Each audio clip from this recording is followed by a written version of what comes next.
ya. Kami dari Thailand nggak punya, kami dari Myanmar tidak punya, Malaysia tidak punya, Asia Tenggara satu-satunya yang punya WUS itu Indonesia. Ini juga logika di Asia harus, cuma tiga itu, kita China, tegur Jepang, dan ya. Indonesia. Dari mau gitu loh. Saya kira bahwa ada persoalan-persoalan yang kecurigai, laporkan. Sebetulnya gitu loh. itu sebetulnya kalau negara, KPK, kepolisian nunggu laporan masyarakat saja, menurut saya nah, ini kembali-balik nggak bekerja. Kan kau yang melihat bahwa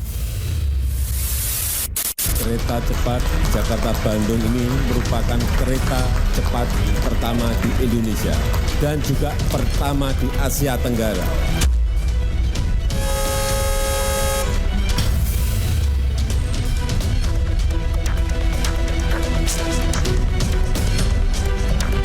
Itu kan sudah dikelola oleh Nusantara kan. Nusantara udah ngambil 80 triliun lebih dividen dari BUMN. Kalau KPPN agak lucu karena untungnya ke dia, susahnya ke kita. Tidak ada public transportasi itu di dunia ini yang menguntungkan. Selalu banyak subsidi pemerintah. Yang ditugaskan atau mengambil tugas tentang WUS kan satu, Rini Sumarno. Kemudian yang ditugaskan terus adalah Luhut Binsar Panjaitan. Siapapun mengambil keputusan, maka dia harus bertanggungjawabkan. Pak Agus gimana ini? Pak, ini tidak visible, rugi negara. Ini menurut Agus? Menurut Agus Pak Bagio, yang Bapak tonton yang saya tonton itu. Rugi negara. Ini atas ide siapa, kata Agus. Kok bisa dari Jepang pindah ke situ dan biayanya besar? Atas ide saya, kata Jokowi. Terkait bus yang masing-masing APBN gimana Pak? Tanggapannya bus yang sekarang tidak pakai APBN gimana Pak? Bus Pak, kereta cepat Pak, gimana Pak? Tanggapannya Pak? Sekarang kan udah nggak pakai APBN Pak. Harapan tuh Pak. Tidak, yang mungkin ada markup, mungkin ya, itu padu konstruksi. Pada waktu konstruksi kan sempat ada 3 pilarnya dibongkar ulang.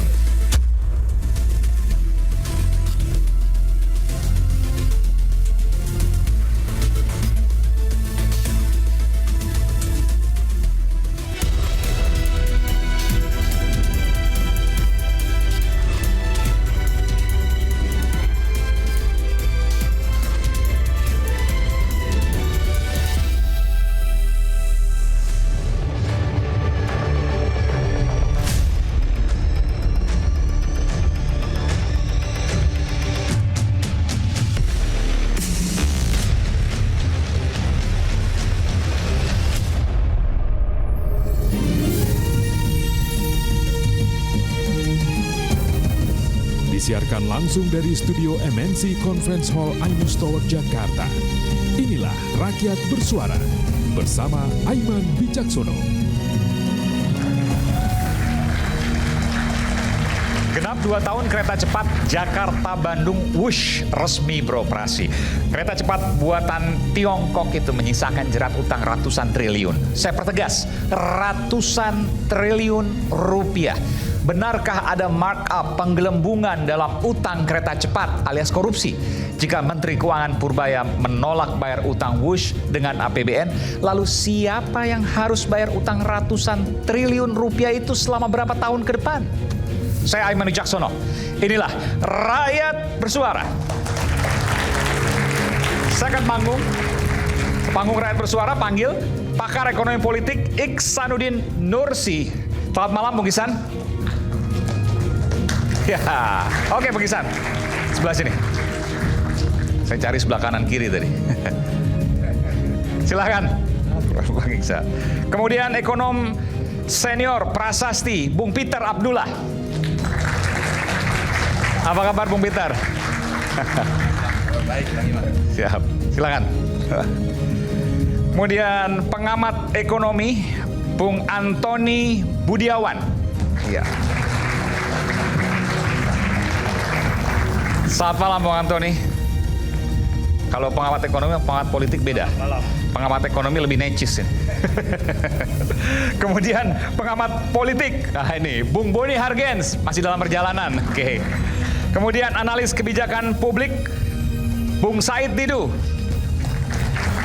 Selamat malam Bung Said. Iya. Selamat malam. Ketua Umum Rampai Nusantara, Bung Mardiansyah Semar. Selamat malam, Bung Semar. Dan saya panggilkan nanti bersama dengan para mahasiswa adalah analis sosial politik Universitas Negeri Jakarta, Bung Ubedillah Badrun. Selamat malam, Ubed. Penyidik KPK 2013-2021, Bung Yudi Purnomo. Selamat malam. Malam, Mas. Oke. Saya langsung ke Bung Ubed. Bung Ubed, Anda sempat memiliki tulisan yang menuliskan bahwa ada transaksi gelap, saya garis bawah ya, transaksi gelap di proyek kereta cepat Wush. Anda bisa jelaskan? Iya, pertama dugaan kuat ada transaksi gelap itu adalah ketika terjadi perubahan. Ya, perubahan apa? Pertama misalnya perubahan tentang kesepakatan antara Indonesia dengan Cina. Dalam hal ini adalah awalnya B2B. Oke. Business to business? Iya. Tanpa APBN itu maksudnya ya? Betul. Ya. Dengan keluar peraturan presiden tahun 2015 itu yang nomor berapa? 17 kalau tidak salah atau 117. Kemudian berubah di tahun 2021 dengan peraturan presiden nomor 93 tahun 2021. Yang kemudian di peraturan terbaru itu justru kemudian di dalam peraturan itu disebutkan bahwa negara boleh memberikan uang melalui proyek penanaman modal dalam negeri itu yang dicantumkan dengan tegas. Artinya negara dilibatkan, APBN boleh dikeluarkan di situ. Oke, sebentar. Jadi perubahan itu 2015 B2B, business to business, skemanya business to business itu maksudnya tidak melalui antara BUMN Cina dengan BUMN Indonesia. Oke. Lalu kemudian 2021 itu berubah menjadi negara bisa menyampur ini, bisa memberikan suntikan dana dan seterusnya. Yang menarik, ini mirip IKN dong? Iya, yang menarik Bung Eman. Mirip IKN ya? Ini mirip ada perubahan. Oke, nanti bisa jelaskan juga soal itu. Yang menarik adalah ketika di dalam B2B itu kita bisa baca ya di bukunya yang dikeluarkan oleh PT Kereta Api Indonesia. Saya kayak ada judulnya adalah Kereta Cepat Jakarta Indonesia. Itu detail tuh disebutkan bahwa mengapa Indonesia setuju dengan Cina pada 2015 itu ternyata syaratnya adalah tidak ada jaminan dari pemerintah dan tidak ada uang dari APBN. Itu yang membuat pemerintah Indonesia, dalam ini adalah BUMN-nya, menyetujui itu. Itu tertulis di buku itu ya. Jadi clear, ini adalah aturan resmi bahwa memang tidak ada intervensi negara di dalam mengeluarkan uang untuk kepentingan pembangunan kereta cepat itu. Tiba-tiba berubah. Nah perubahan ini tentu membuat tanda tanya. Itu satu.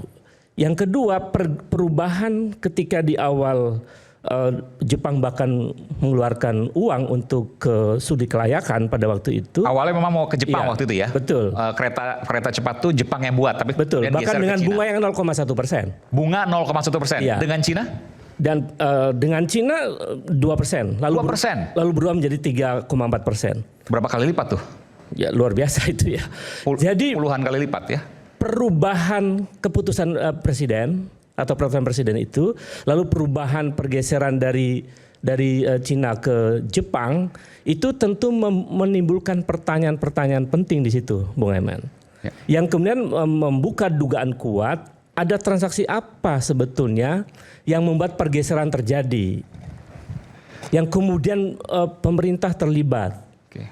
Tanda tanya itu kemudian menimbulkan dugaan yang sangat kuat bahwa dugaan transaksi besar antara China Development Bank dengan pemerintah Indonesia itu apa sih? Ya sebentar, saya mau tanya dulu begini. Apa salahnya dari B2B kemudian menjadi B2G ya berarti ya? Iya. Business to government. Kurang lebih begitulah ya. Itu aneh sebetulnya. Biasanya apa salahnya? Ya biasanya government to government. Karena enggak equal. Biasanya G2G. G2G atau B2B. Oke. Nah dari peristiwa ini. Kalau sekarang berarti B2G, business to government. Business to government. Oke, itu nggak mafhum. Menurut saya tidak umum. Yang terjadi itu adalah government to government. Dan ini saya garis bawahi, satu tidak mafhum, yang kedua ada puluhan kali lipat. Kalau 0,1 ke 3, berapa tadi? 3,4. 3,4, mungkin bisa pakai kalkulator ya. Ada puluhan kali lipat ya. Puluhan kali lipat bunga yang harus dibayar, padahal dengan Jepang hanya 0,1%. Betul. Sementara dengan China, dengan Tiongkok 3,4%. Awalnya 2%, lalu berubah menjadi 3,4%.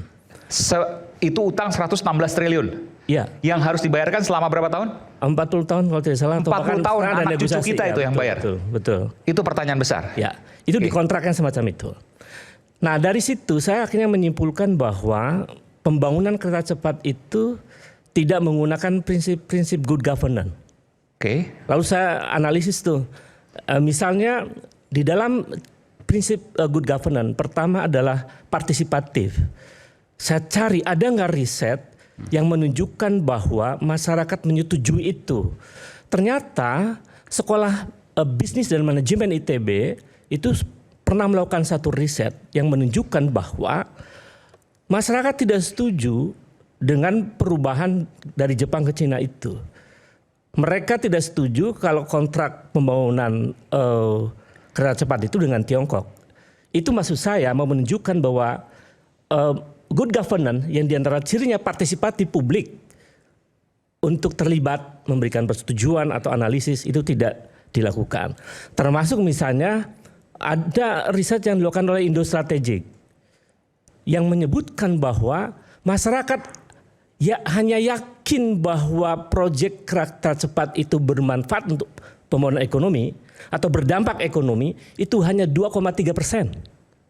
Sangat kecil dampaknya pada pengembangan ekonomi, hanya 2,3%. Maksud saya, prinsip pertama good governance sebetulnya telah dilanggar tentang partisipasi. Lalu yang kedua, transparansi. Perubahan pergeseran dari negosiasi dengan Jepang lalu kemudian dengan Cina, kemudian perubahan putusan presiden 2015 dan 2021, itu kita tidak menemukan alasan-alasan yang kuat yang terbuka ke publik. Jadi dari situ saya melihat bahwa prinsip transparansi tidak terlihat di sini. Lalu kemudian prinsip efisien misalnya.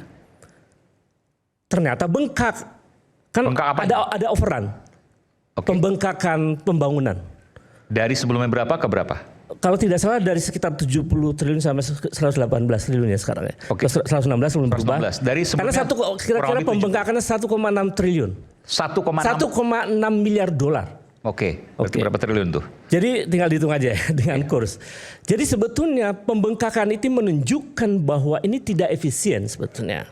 Dan itu yang kemudian disebut dengan melanggar prinsip good governance tentang efisiensi. Sekitar 25 triliun tadi. Iya. Pembengkakan. Jadi karena itu pembangunan kereta cepat itu dari awal sebetulnya tidak memenuhi syarat bahwa ini dijalankan dengan prinsip-prinsip good governance begitu. Karena tidak memenuhi syarat sebetulnya dan beberapa pengamat kebijakan publik mengatakan bahwa ini tidak menguntungkan dan bahkan berpotensi kita rugi. Dan ternyata dalam 1 tahun sudah mengalami kerugian 4,1 triliun. Di semester pertama 2025, itu yang 2024 Mas. Karena kan beroperasi sekitar akhir 2023 ya. Ternyata rugi 4,1 triliun. Dalam 1 tahun. Sekarang semester 1 sudah rugi 1,6 triliun.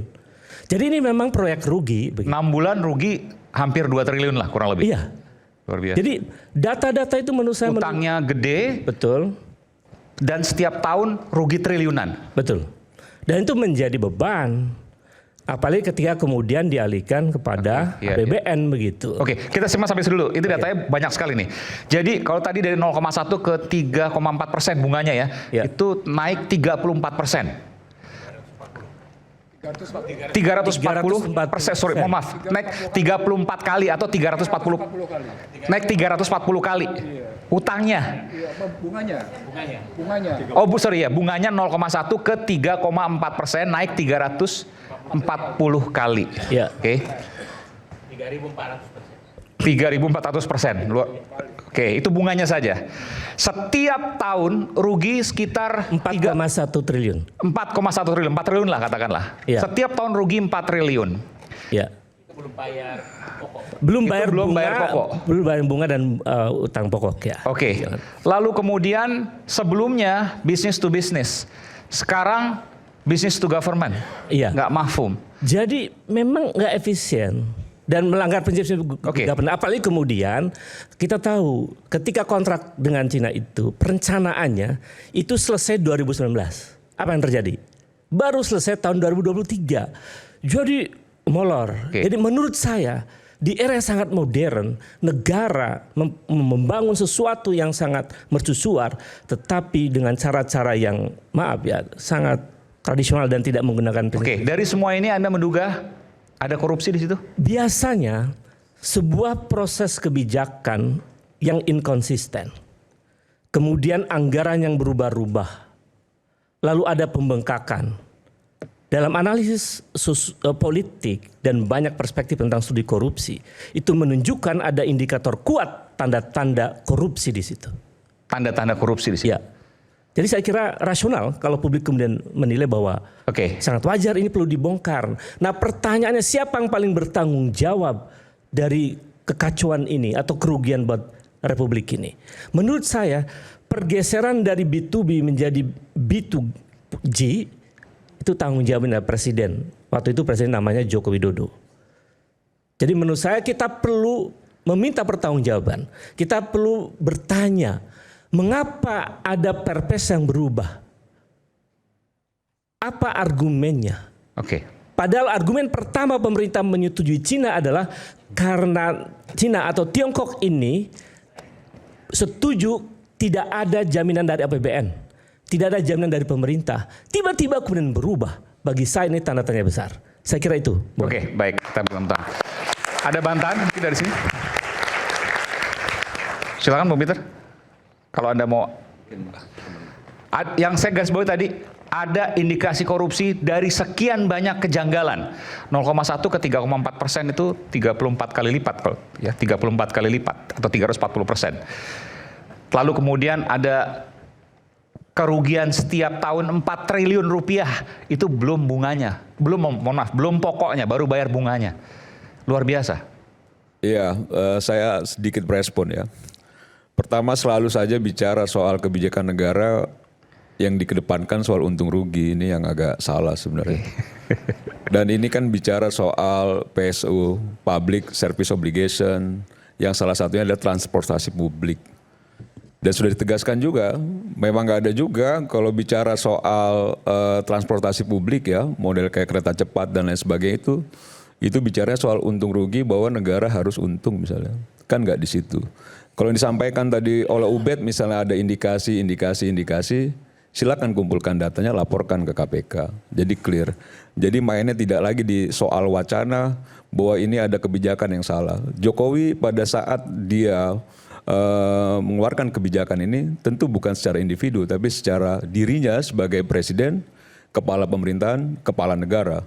Berarti itu memang berdasarkan apa yang dia pertimbangkan bahwa negara memerlukan itu tidak hanya soal untung rugi. Saya berkali-kali sampaikan Aiman bahwa kita hidup bernegara itu salah satu poin yang paling kita inginkan juga, salah satunya kebanggaan terhadap negara kita. Kebanggaan terhadap republik. Bukan soal bahwa ini secara teknis ya, wah ini kalau modalnya sekian harusnya masuk ke kita duitnya sekian. Ini udah kayak mekanisme toko kelontong gitu ya. Tapi bicara negara kan nggak sesimpel itu. Nah bahwa misalnya distimulus oleh pernyataan Menteri Keuangan Pak Purbaya bahwa tidak berkenan untuk mengeluarkan APBN untuk mengeluarkan WUS, boleh-boleh saja. Dan itu kan yang memang disentil oleh Pak Purbaya kan soal dana antara. Kan begitu ya, bukan soal lain-lain, itu satu. Tapi sampai sini dulu, bentar. Saya belum apa yang disampaikan oleh Bung Semar, nggak selalu untung rugi yang dipikirkan. Ada kebanggaan senilai 4 triliun misalnya tadi ya, dengan bunga itu. Iya, saya belum selesai Aiman. Karena kalau kita bicara transportasi publik, kita bicara MRT, LRT di Jakarta, semuanya ini soal rugi. substansinya ya. Semua rugi, 800 miliar tiap tahun. Kenapa Ubed nggak ribut soal itu? Tapi bahwa memang akhirnya itu juga bisa mengatasi kerugian masyarakat terhadap kemacetan dan lain sebagainya yang mencapai 65 miliar, 65 miliar yang menurut saya 65 triliun. Nah, itu menurut saya kan sesuatu yang sesuatu yang dirasakan keuntungan oleh masyarakat dan sekarang kita mempersoalkan itu gitu loh. Nah, ini yang menurut saya kok aneh. Masyarakat dibantu soal kemacetan sehingga tidak rugi 65 triliun dengan modal yang tadi kita sampaikan bahwa kita mempersoalkan itu, gitu loh. Begini. Gitu loh, kasihan lah masyarakat yang selama ini pemerintah kan harus berpikir soal kepentingan masyarakat kan. Dalam bernegara itu memang dalam konteks untuk public service dia tidak memperhitungkan untung dan rugi. Saya kira itu diterima. Tetapi urusan publik itu nanti kaitannya dengan publik. Apakah dia membebani rakyat? Seberapa rasional proyek ini bisa dijalankan? Karena ruginya lumayan besar dan utangnya lumayan besar, itu membebani APBN dan kan itu bicara membebani. AWUS kan beda lagi, Bet.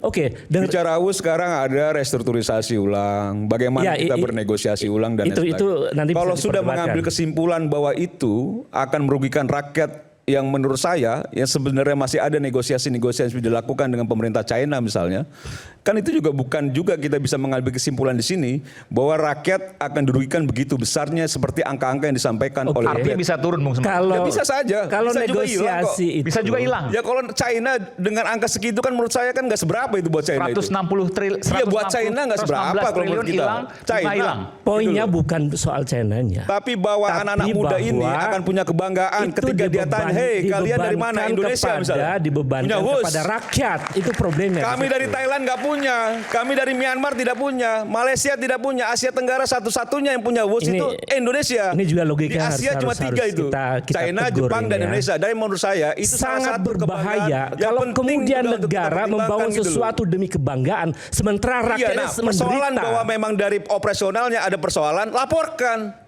Gitu loh. Saya kira bahwa ada persoalan-persoalan yang kecurigai, laporkan. Sebetulnya gitu loh. itu sebetulnya kalau negara, KPK, kepolisian nunggu laporan masyarakat saja, menurut saya ini kembali-balik ini. Kan kau yang melihat bahwa ada beberapa indikator terjadi penyimpangan. Apa indikatornya? Kan begitu loh. Apa indikator penyimpangannya? Apa indikasi korupsinya? Kita kembali sesaat lagi. Tetaplah bersama kami di Rakyat Bersuara. Oke.